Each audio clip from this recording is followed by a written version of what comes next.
Kok Prabu lenggah? Yo.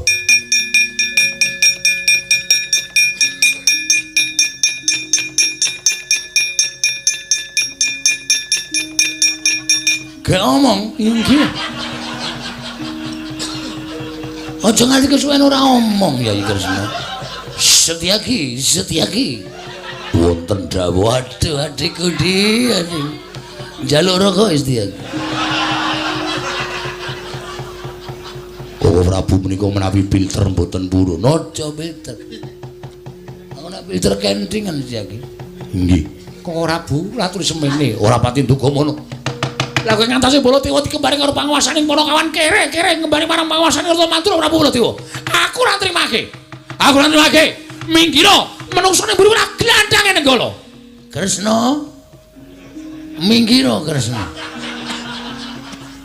Ora tumantura dandanane, pikirane. Lah kuwi suarane apa ora marai mangkel? Koko Prabu mbok sampun ngaten to.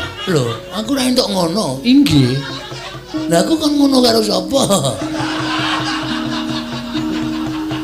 Jenengan nek ngendika kok nganyelke to. Iya, Kresna iya. Oh iya, jagat diwabane lho.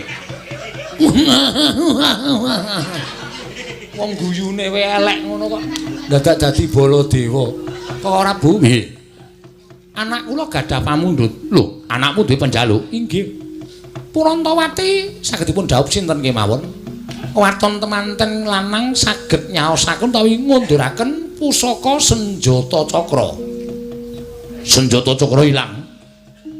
Estunipun nedeng kemawon manakula katawengan Badra Hirawan. Weh lha apa Kresna?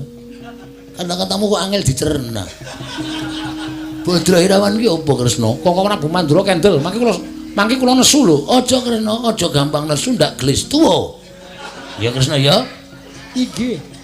Setyaki. Wonten dawuh. Golekno es teh. Kok Prabu Mandura kok panjaluke werna-werna. Badhe kula padosaken mawi bathok. Aja kurang ajar Setyaki. Ratu kok digoleki nganggo bathok.